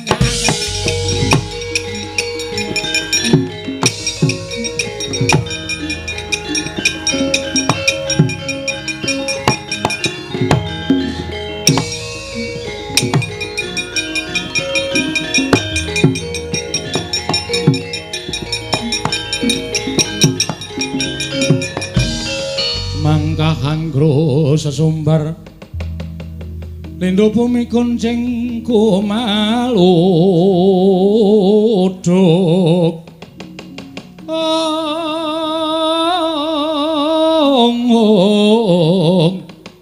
kumaluduk guntur ketup lumembak penyu kang kumambang prajurit padha piyaos sak landhean. Wah, wangune wong Karangan Dempel ora kena disangga enteng. Konangan Prabu Jayeng Sekti ora padha kukut genderane aja tuntang nata pagelaran barat.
Petruk, wonten dawuh, Den.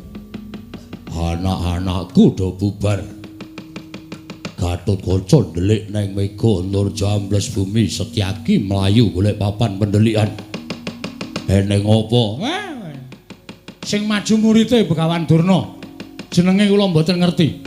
Ning ingkang rayi Ndara Setyaki dipun cokot dipun getak kontal, Ndara Garukaca dipun cokot dipun getak kontal. Pripun Den iki nek mboten wonten sing kepalangi krijane murite Durna niya. Napa ya kelakon kula kelangan bapak tenan Ndara? Wah.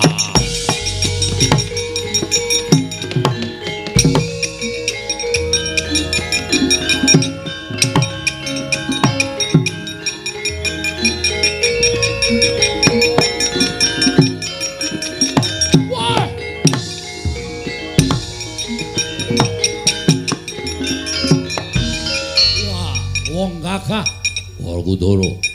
Sapa siswaning Begawan Durna? Prabu Jayeng Sekti. Ayo, meneke Semar apa ora? ora bakal tak wenehake. Wah, lakon kene pancangka.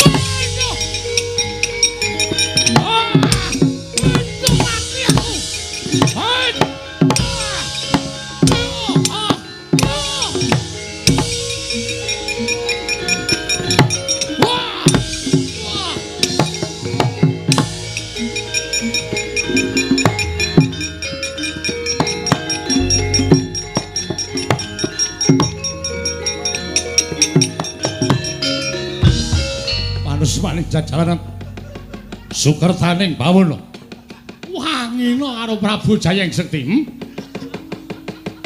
Ora minggat saka arep aku tiban panah Kyai Candra Wirayang. Ya Kyai stop kontak. Ora kakon mati dereng aku derajat apa.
Digdaya sasat ora ana sing ngimbangi marang kadidayaning Raden Werkudara nanging kenapa sakaku Kyai Candra Wirayang ora nggletak apa dianggep aku ora iso ngalahke karo kowe ayo ora bakal bisa nglawate prajurit lemboke pakun jaran nganti uwal para Pandhawa.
Petruk melayu-melayu eneng apa?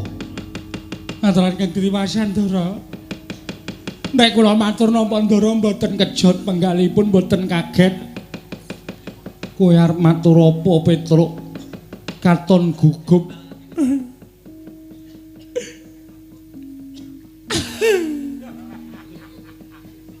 Ngopo kok dadak nangis? Mboten mentala kula ajeng matur. Nalika semanten para putra Pandhawa sami gendang kapracondang mergi mengsahipun muridipun Begawan Durna nami Prabu Jayeng Sekti. Dadi cokoti. Monggo ranggo lombok ya. Dadi cokoti do ndelik.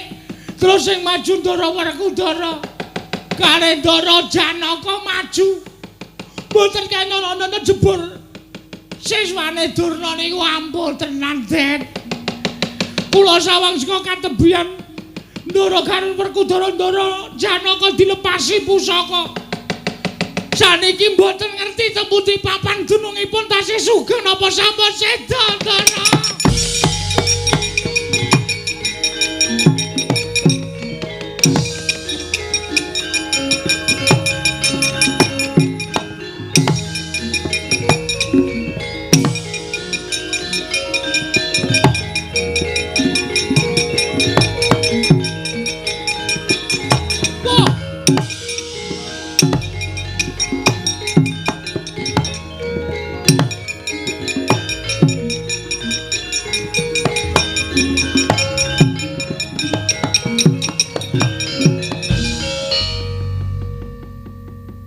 Sewu sinuwun.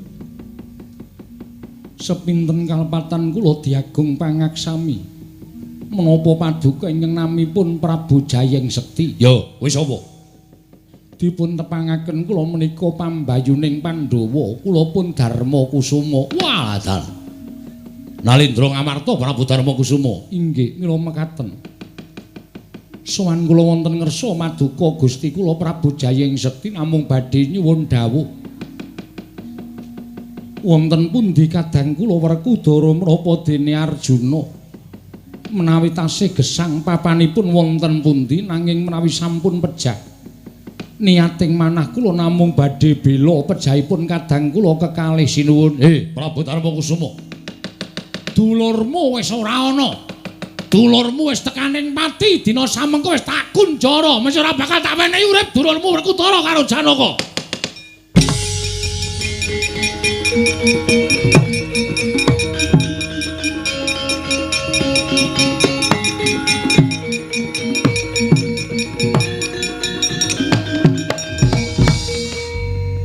Gusti kula sesemban kula ngaturaken panuwun ingkang tanpa pepindhan dene paduka ingkang sampun saged nyuwargakaken dhateng Arjuna menapa dene Werkudara.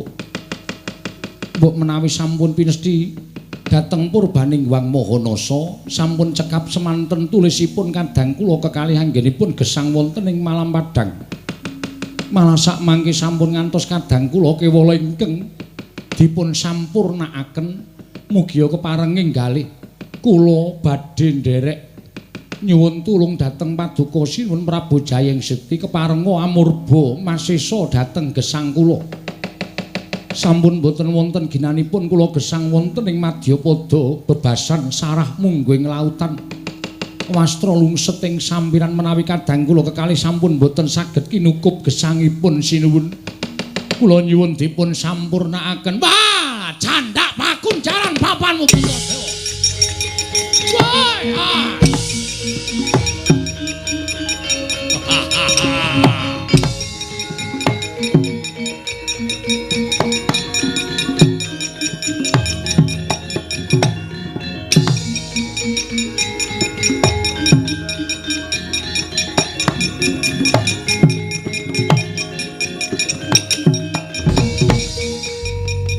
Bagong eneng apa? Eneng apa Bagong piye kahananing peperangan? Wis niki kurang-kurang bedane sampean kelangan bapak. Lho. Kelangan bapak piye? Bapakku wis ora ana suwe. Kanjeng Rama Basudewa wis seda suwe. Wah, wis. Pahit iki. Sampeyan paham mboten maksud kula, sampeyan mboten kelangan bapak sampeyan. Ning kelangan bapak kula. Bapak Semar mesti iso diboyong kali Begawan Durna. Lho, sebabe Dara Werkudara ical. lho, Werkudara ilang. Nggih. Dara Janaka ilang. Lho, Janaka barang ilang. Heeh. Terus sing terakhir Prabu Puntadewa ilang. Lho, Puntadewa ya ilang. Heeh. Meng bengok-bengok sak. Ora gek temandang aku wae iso nek Werkudara ilang. Janaka ilang. Terus ngapa nek ngono? Mbaya temandang jemangkah kaya biasane kae. Nek dilapori apa-apa terus mana maning jajaran wene wong manusane glandeng nang kono. Mana Baladewa? Kok meneng wae ngopo kowe? Dadi wis ora ana gunane lek laporan. Nek sampean meneng wae, wah panus maning jajaran. Nah iki mulai iki. Anggres ngarep ngeleti salep lho. Salep apa rasane? Anggere muni panu maning salep jajalanat ngono. Mesti nesu wah, nggugu karepe dhewe. Wah, panus maning jajalan iblis lanate. Jayang Sekti mungsuhe Baladewa legane nganti pat.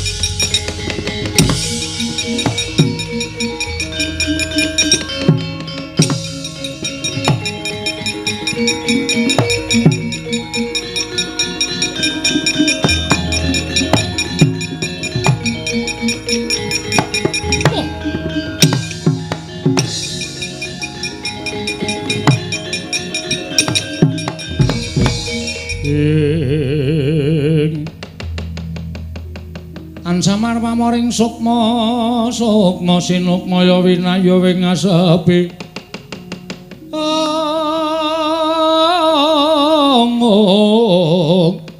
sumimen telenging kalbu pambukaning warana wah Ratu Mandura Prabu Baladewa ora pangling aku wis tau ngerti kondange yen duka mesti nggilani tandange. Ya. Ora bakal kowe tak mor marang para Pandhawa. Nanging wing bakal tak gawe wirang. Keclorong Kyai Candra Winayang. Ora salin wujud dadi wujuding macan aja tundang nata Prabu Jayang Sekti Parat.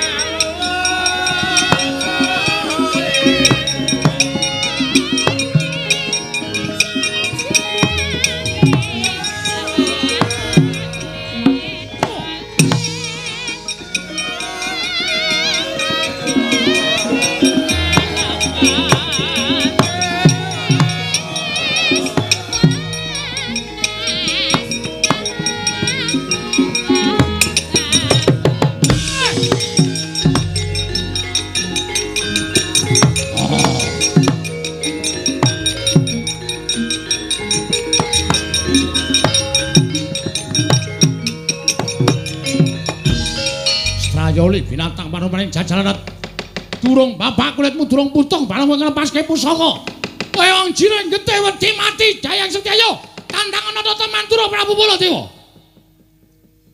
kirung sadar kowe kok iso Den Petruk ngopo kowe ngene kowe aja palangi aku Petruk mikir tandangane ora ngerti tenan iki kula sing weruh mbrebes mili lho Den nek dadi sampean wujud kaya ngaten. Petruk apa nangis mikira? Mikira Petruk. Lho. Lentuk nang ndi Petruk kok entuk macan sirkus? Macan sirkus dengkulmu mlocot ora. Sampai iki. Bagong apa Bagong? Lho, kok iso ngomong? Iki nganu gatuk dikarciske dengkulmu ora. Ada macan bisa bicara ngono. Macan bisa bicara ora mundur kene rajong kowe iso wae. Ndak wonge krungu. Masa?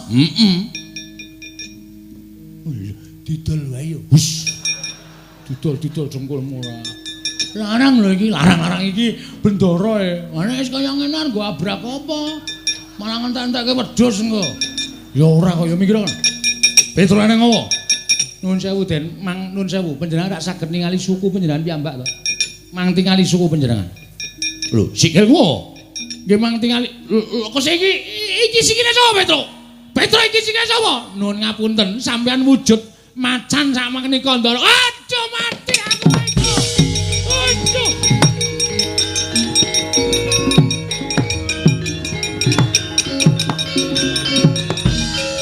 Aduh mati Petro. Lah kok aku iso wujud kaya ngene iki piye? Kula nggih mboten ngerti.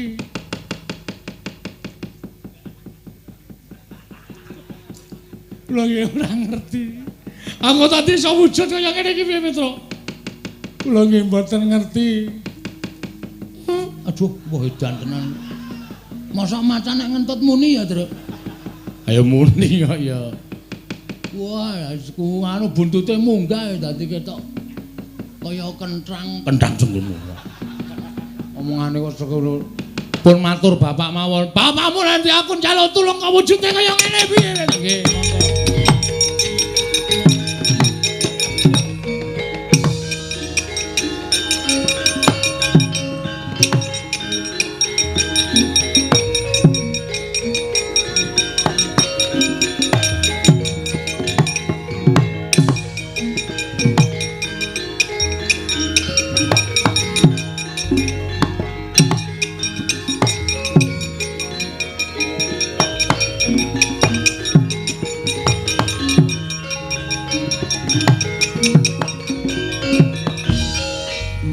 Den prayitna semuriris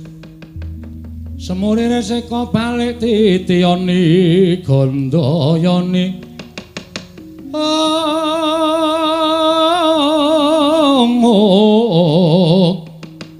Trisanya purnama sasi gilaran ing tengah latar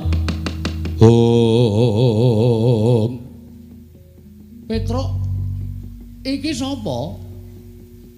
Mang dangu piyambak Pak ora mentala. Macan kowe iki sapa? Kakang Semar aku mati aku Kakang. Lah kok aku dadi wujud kaya ngene iki piye Semar?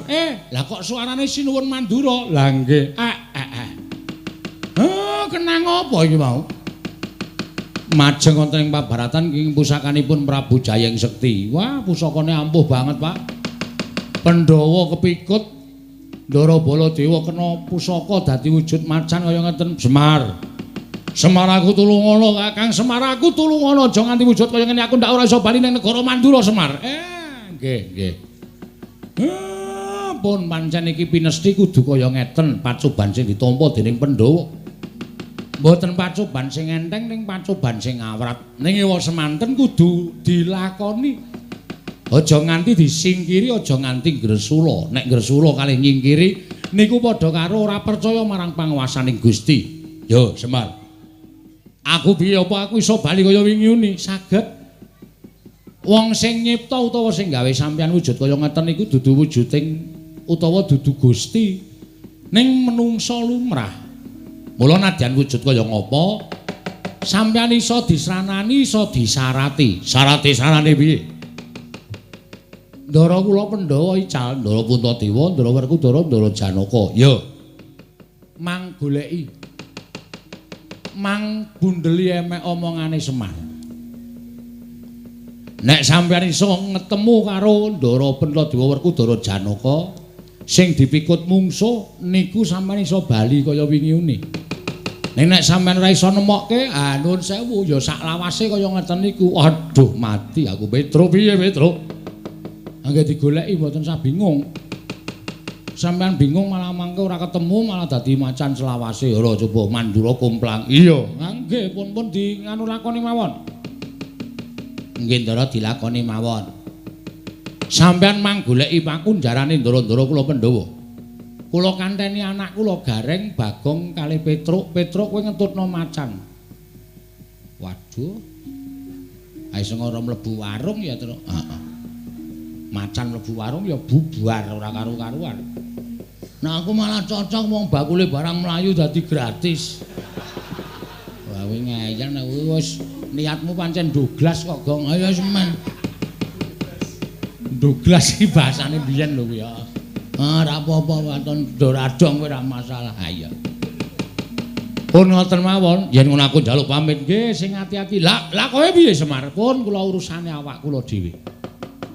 Kula wis tuwa ora usah dikuwatirke, upama kula niku mati ya wis sak trepe wong nyatane kula wis tuwa. Ya aja mati, Pak. Wis to. Rasa kuwatir karo bapakmu, pampun pejah lho, Pak, pampun sedo lho. Nala garing rasa kuwatir. Ya nek mati omong tangga teparo, Pak, kon nancepke men urip meneh. Nancepke apa? Stop kontak. Lho padhae Semar iki suka ces-cesan lho piye?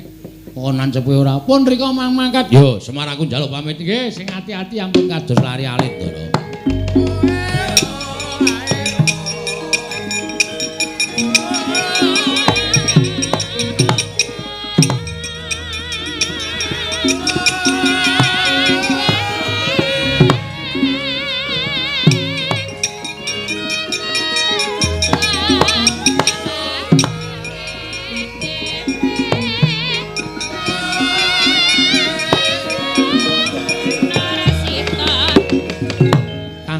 Semar Badranaya sigra mendhet sumping lombok abang dan banting wonten ing Bantala. Eling-eling iki lho Semar. Dewonge Jawantah sak ciptane dadi sak sedyane ana. Dupi sumping lombok abang binanting wonten ing Bantala. Ana wujud Semar sami kalian Semar ingkang saestu datan Genggang Sarikma.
Den prayitna semuriris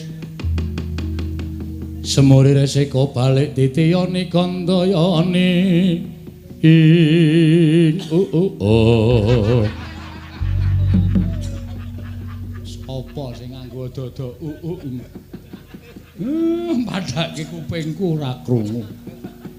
Semar kowe sing gawe aku pancen Pak Gusrana ngapusi ratu siswaning Durna kae mau. Mula ora sawedi kang nek ratu kae mau tekan kene kowe arep dikapak-kapakke arep diapak-apakke kowe manuta. Kowe arep diboyong nendi kowe manuta. Aja pati-pati kowe bali wujud lomba abang nek durung tekan papan sing disedya dening ratu mau.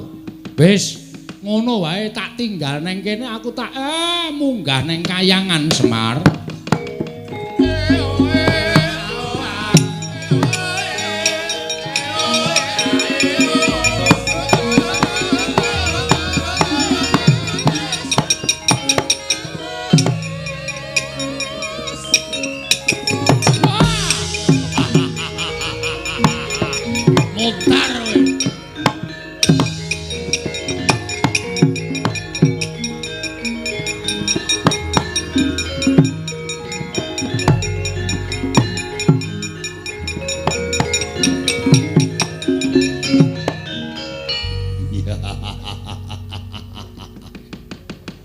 Wong digdaya ngaku kowe titis dewa.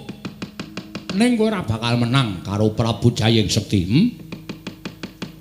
Bendaramu kabeh wis tak pikut.